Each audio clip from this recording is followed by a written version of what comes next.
You're listening to the CyberWire Network, powered by N2K.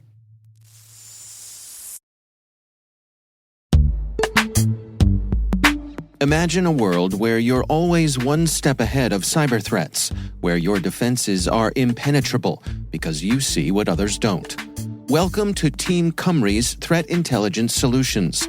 With real-time access to the world's largest threat intelligence data ocean, they enable you to turn the tables on attackers.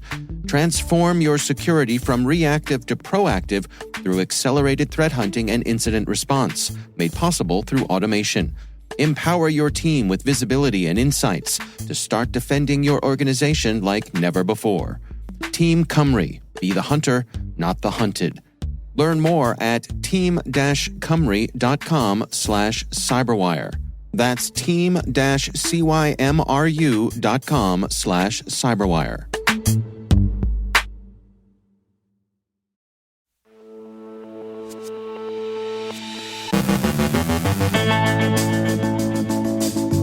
President Biden will sign an executive order to bolster maritime port security.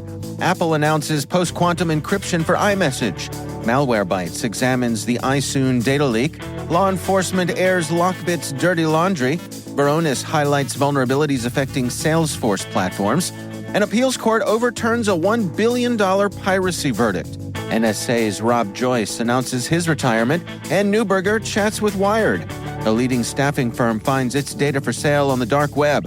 In our sponsored Industry Voices segment, Navneet Singh, VP of Marketing Network Security at Palo Alto Networks, discusses the transition to the cloud and shares some examples from healthcare. And hackers and hobbyists push back on the proposed Flipper Zero ban.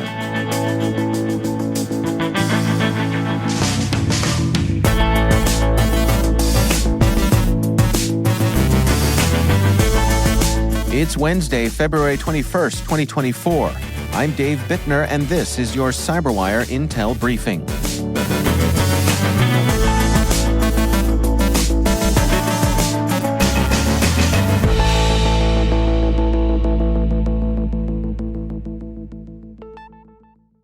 Thank you for joining us here today. It is great to have you with us.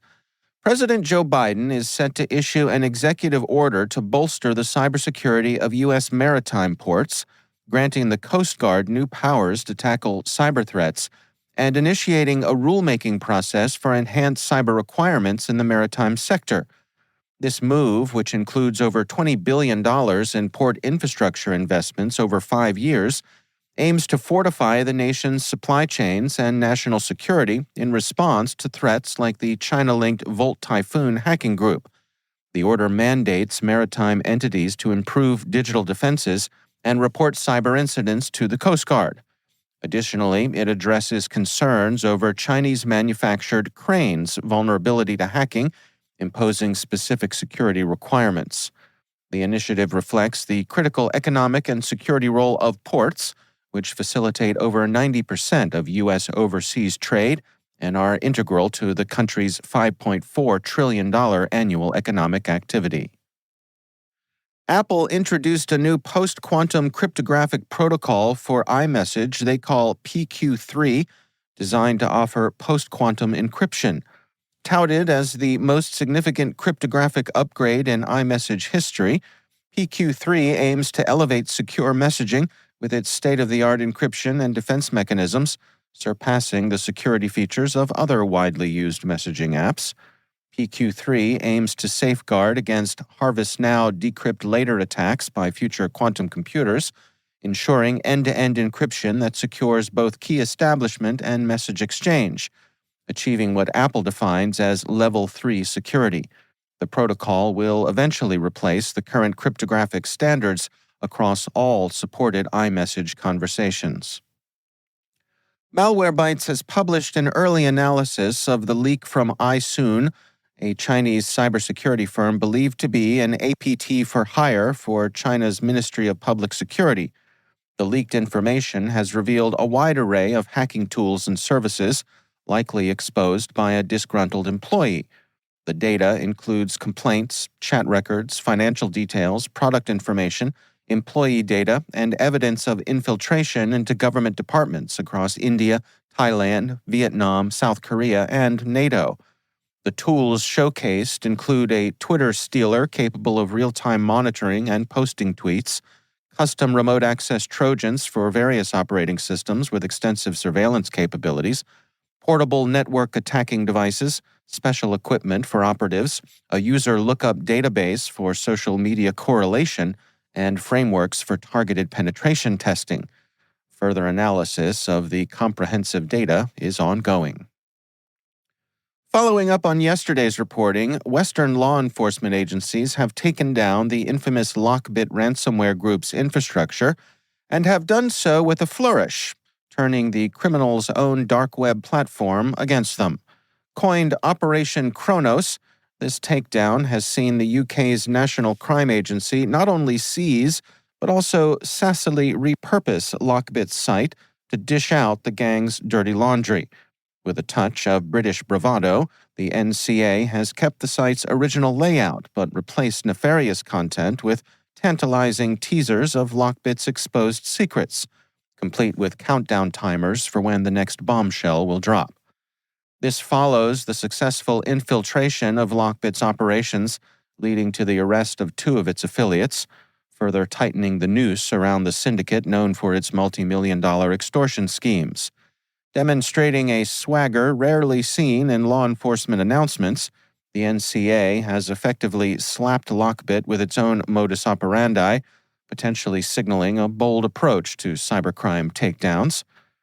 The operation has not only nabbed affiliates and frozen over 200 cryptocurrency accounts, but has also gathered a treasure trove of intelligence, including decryption keys and the gang's source code.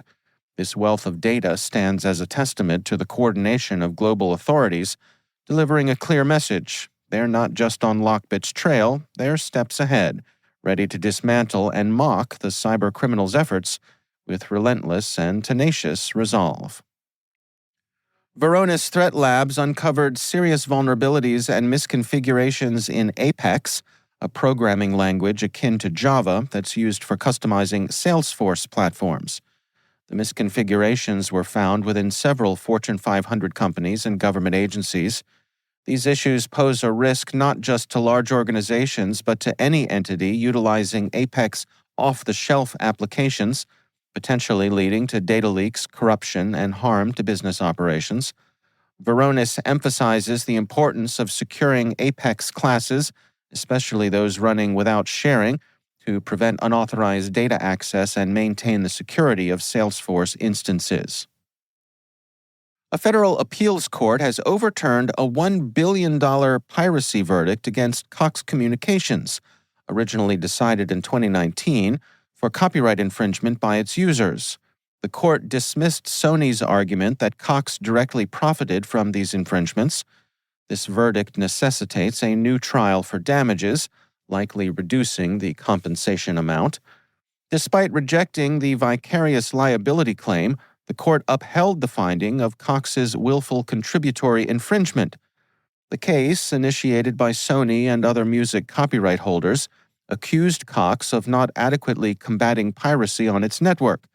This ruling has implications for how ISPs manage copyright infringement claims and could alleviate concerns that harsh penalties might compel ISPs to disconnect users based on mere accusations of infringement, a scenario that advocacy groups like the Electronic Frontier Foundation have warned against. The case now returns to the U.S. District Court for the Eastern District of Virginia for a new damages trial. Rob Joyce, the NSA cybersecurity director, will retire at the end of March after 34 years of service. Joyce's tenure was marked by significant engagements, including shaping a Trump-era executive order for greater cybersecurity accountability.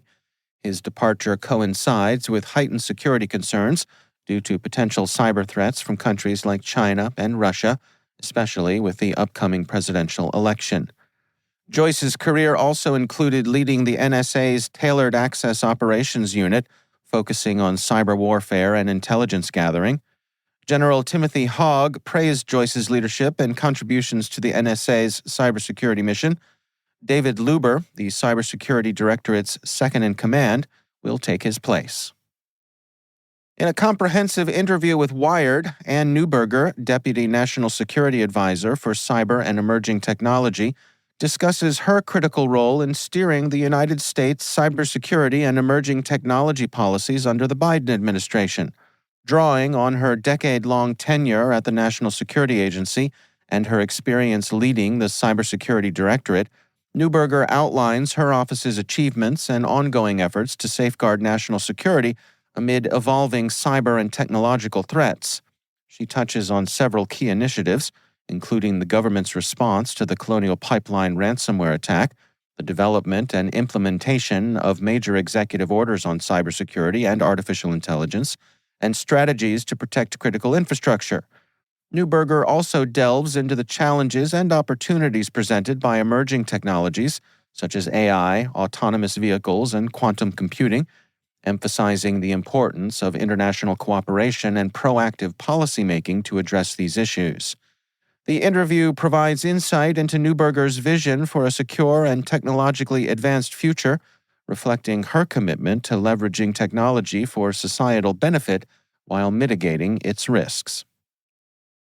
VMware has issued a warning for users to uninstall the deprecated Enhanced Authentication plugin due to a high-risk vulnerability with a CVSS score of 9.6. This flaw enables attackers to manipulate domain users with the EAP installed in their browsers into relaying service tickets for any Active Directory service principal names, leading to potential arbitrary authentication relay and session hijacking incidents. No workarounds are available for this vulnerability, highlighting the need for immediate removal of the plugin. Discovery of the issue has been credited to Sari Coburn of Pentest Partners. HackRead reports that Robert Half International, a leading global staffing and consulting firm, has fallen victim to a data breach orchestrated by hackers known as Intel Broker and Sangiero. This breach involves the theft of significant amounts of sensitive data, including confidential records, employee and customer information, and configuration details for services like OpenAI and Twilio. The information is now being sold on breach forums for $20,000 in Monero cryptocurrency, with screenshots of the stolen data showing a client list with comprehensive contact details. The extent of the breach and the total number of affected individuals remain unclear, and Robert Half International has yet to issue a formal response. They previously fell victim to a similar data breach back in 2022.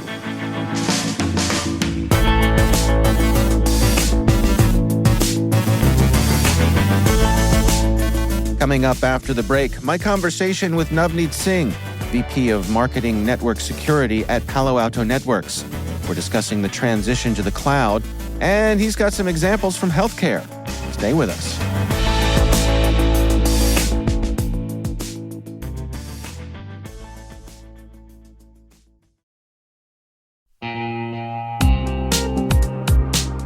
Managing the requirements for modern security programs is increasingly challenging and time-consuming. Enter Vanta. Vanta gives you one place to centralize and scale your security program.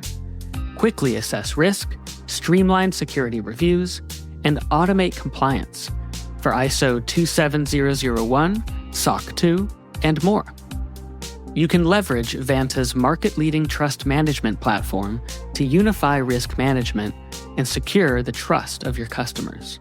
Plus, use Vanta AI to save time when completing security questionnaires. CyberWire Daily listeners can get $1,000 off by going to vanta.com/cyber. That's VANTA.com/cyber.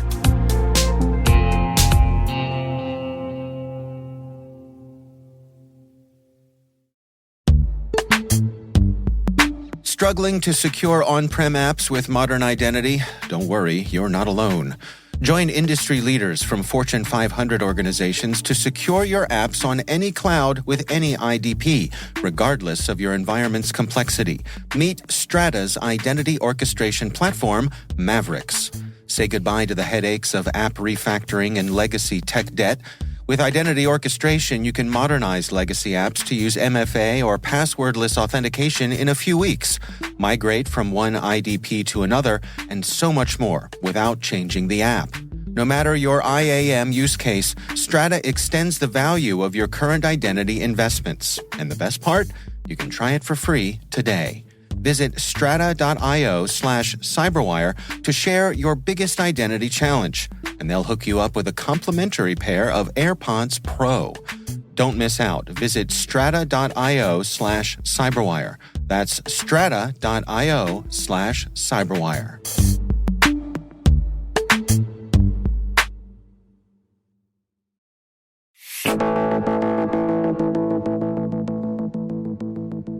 It is my pleasure to welcome back to the show Navneet Singh. He is the VP of Marketing, Network Security at Palo Alto Networks. Great to have you back. And we're going to talk today about OT. Operational Technology Security.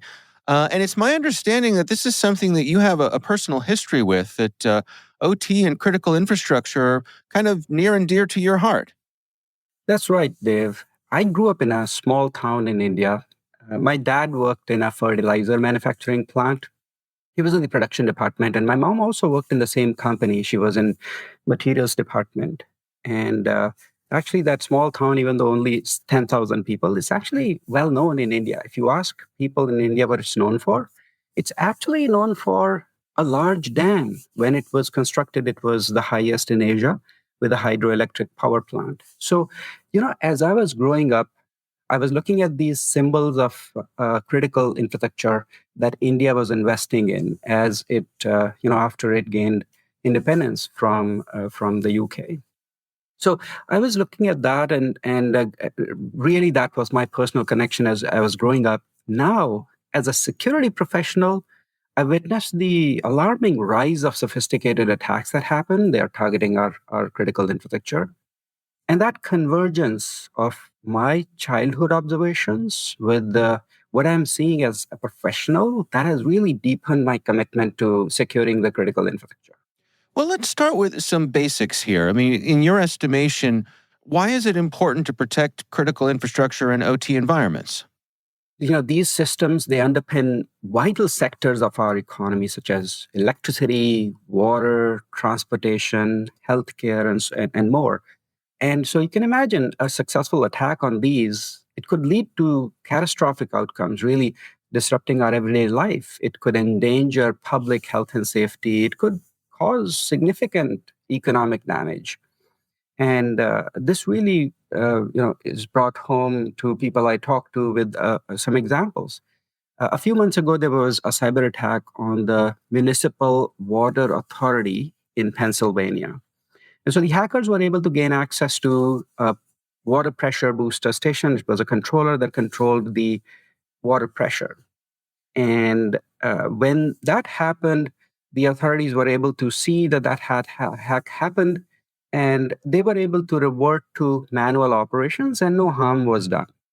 But later, the attackers were allegedly aligned to an Iranian group that was discovered later. So think about it. Even though no harm was caused by this attack, nation states can potentially get access to our water supply. So another example is in May of last year, 22 energy firms were hacked, and that was done in a coordinated attack on Denmark's critical infrastructure. So, all these sectors, energy, water, transportation, logistics, all of these are on the table for the attackers. So you mentioned that, that one of these attacks was allegedly assigned to Iranian actors.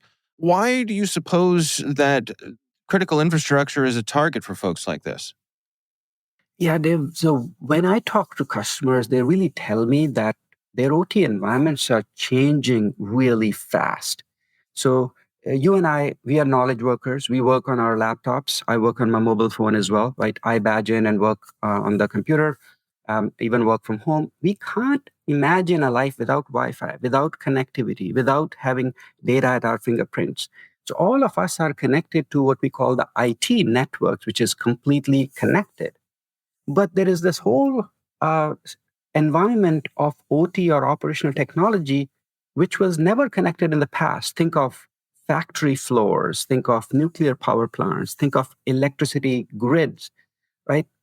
But now, more and more sensors like IoT devices are being connected, and they are in these OT environments, but they produce a lot of data that gets transferred to the IT area, where people like you and I look at the data, analyze it, and make decisions that improve productivity, that improve quality of life.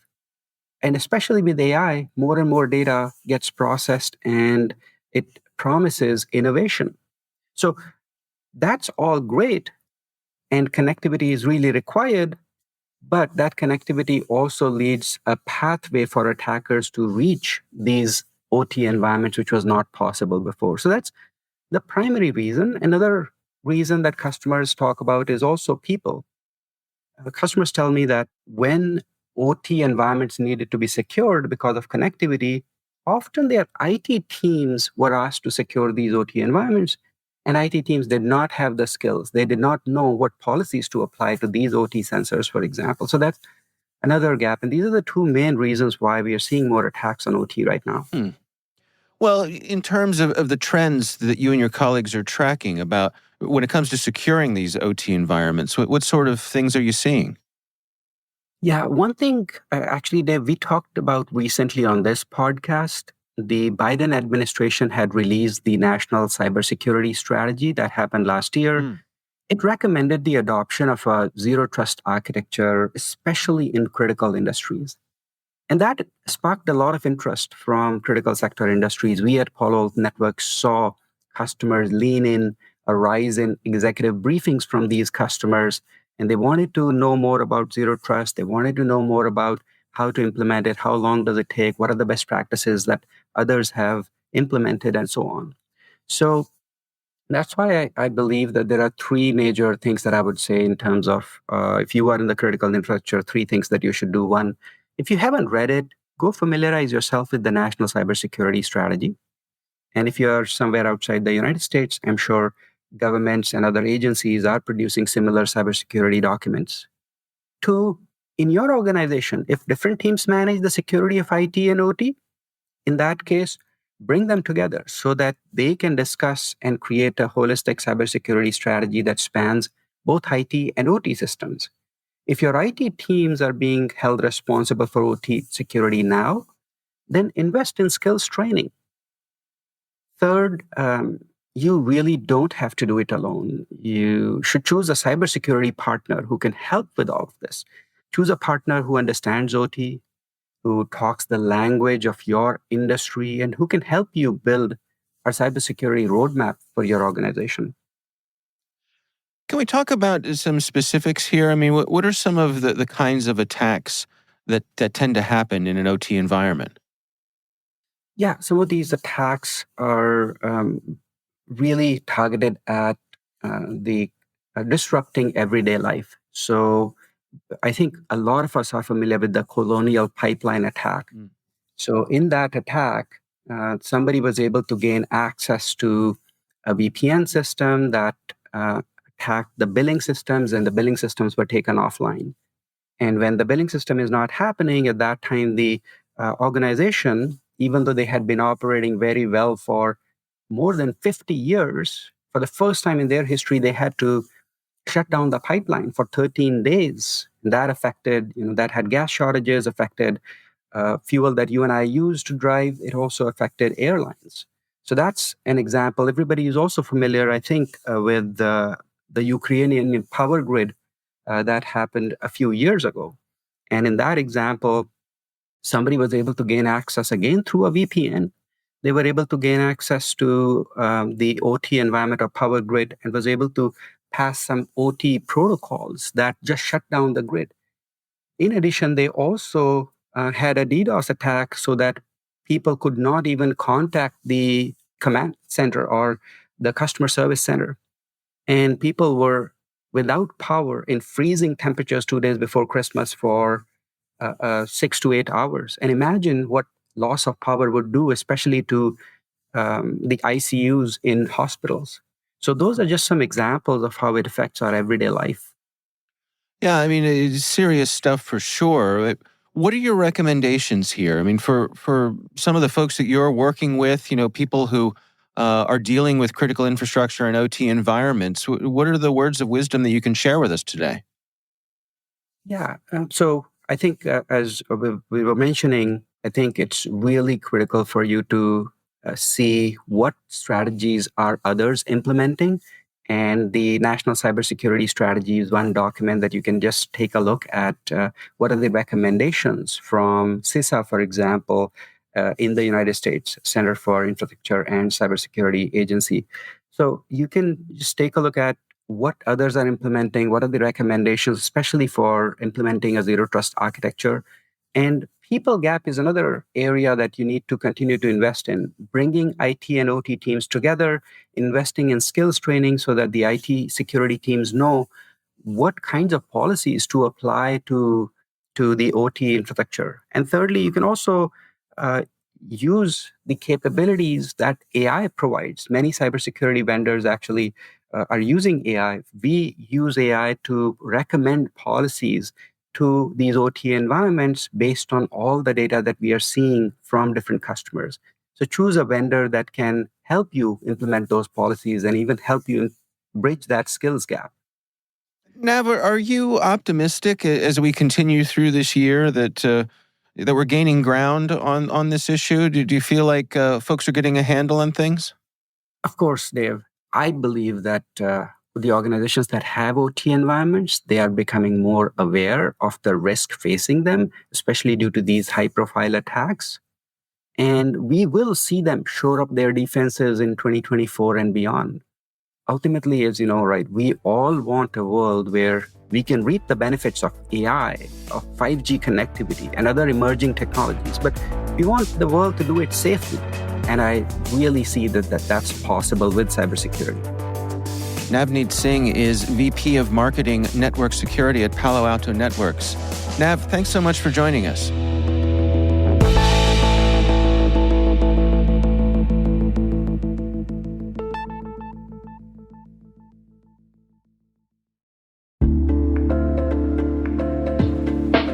Hey everybody, I want to take a few minutes here and talk about our sponsor, Splunk.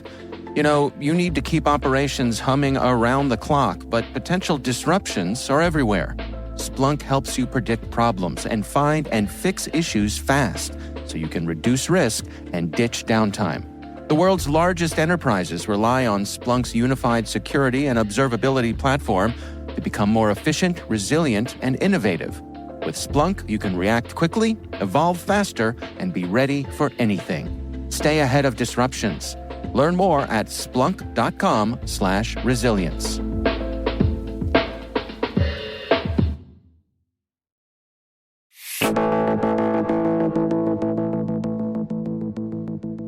And finally, cybersecurity professionals have started an online petition opposing the Canadian government's proposed ban on the Flipper Zero, the portable device which features all sorts of clever ways to interact with other devices using RF protocols like RFID, NFC, and radio remotes. The Canadian government claims the ban is aimed at combating vehicle theft. Opponents believe the policy is based on outdated technological assumptions and will not effectively prevent thefts, but could instead stifle innovation and harm the economy. Furthermore, they say it may conflict with recent legislative support for the right to repair and interoperability, penalizing legitimate analysis and repair activities. They suggest that resources would be better spent collaborating with cybersecurity experts and industry stakeholders to enhance automotive security and establish minimum security standards for keyless entry systems. We don't question the Canadian government's good intentions here, but their proposal does seem to lack nuance. When all you have is a legislative hammer, everything looks like a nail.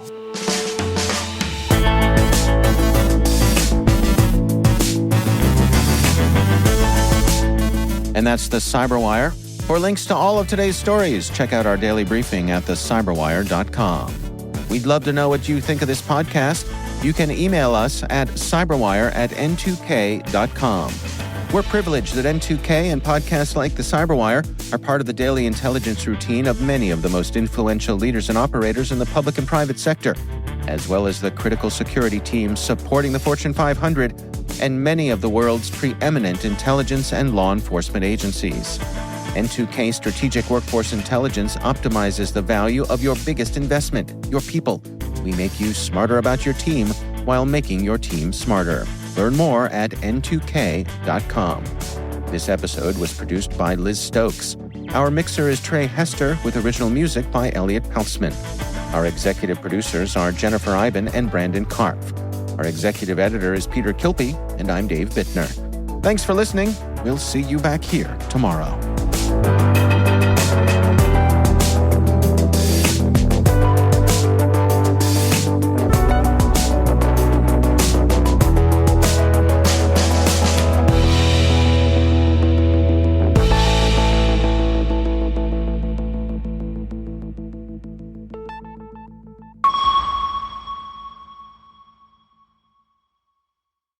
This episode is made possible in part by RSA Conference, where the world talks security. Through global events and year-round content, RSAC connects you to cybersecurity leaders and cutting-edge ideas for a safer, more secure future. Learn more at rsaconference.com/cyberwire23.